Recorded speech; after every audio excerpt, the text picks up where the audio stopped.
আমি বিয়েবাড়ি যাওয়ার জন্য পুরো রেডি হয়ে গেছি।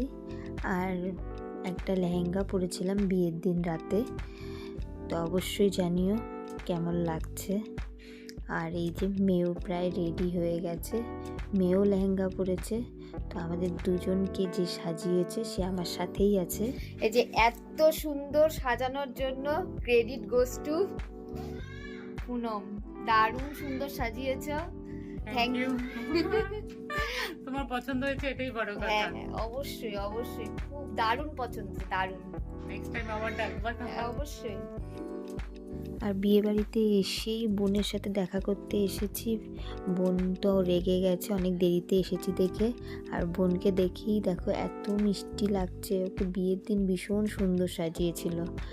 আর তারপরে এই যে আমার দিদি ভাই, আর তার পাশে এই যে আমার বড় মা, ওরাও এসেছিলো। ওদের সাথে দেখা করেই আমি চলে গেছিলাম আমার দিদার সাথে দেখা করতে।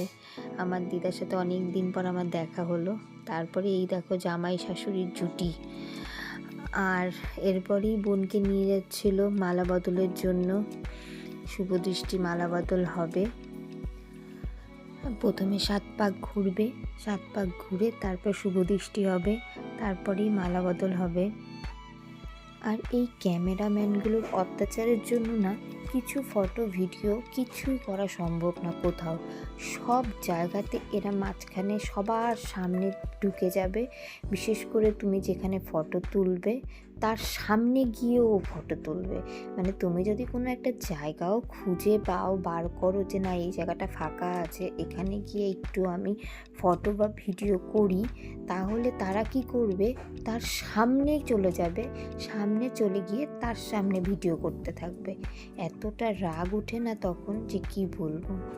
আর তারপরেই ওদের এই যে ফটোশ্যুটের একটা স্টেজের মধ্যে মালা বদল হচ্ছিল, সেটা ওরা করে নিল। আর ওদের দুজনকে এতই মিষ্টি লাগছিল যে কি বলবো, খুব মিষ্টি লাগছিল দেখতে।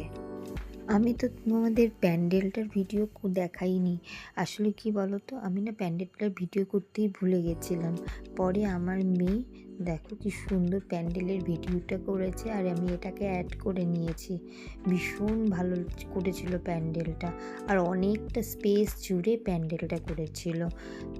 এত স্পেস ছিল প্যান্ডেলটার মধ্যে যে কোনো ভিড় হয়নি, কোনো গ্যাঞ্জাম হয়নি। আর দেখো ওদের ফটোশ্যুট এখনও পর্যন্ত চলছে। রাত বাজে 1:30, আমরাও খেতে বসে পড়েছি। আর আমরাই ছিলাম লাস্ট ব্যাচ। তো ওইদিকে আমার মামি বসেছে, তারপরে আমার মেয়ে, আর এই পাশের টেবিলে বসেছে আমার এক দিদি, আর পাশে বৌদি হাই বলছে। আর তারপরেই তো আমি আর তনয় বসেছিলাম। আর তার পাশেই আমার পাশেই বসেছিল আমার মেসো, যার মেয়ের বিয়ে। তো আজকের ভিডিওটা এইটুকুই, টাটা।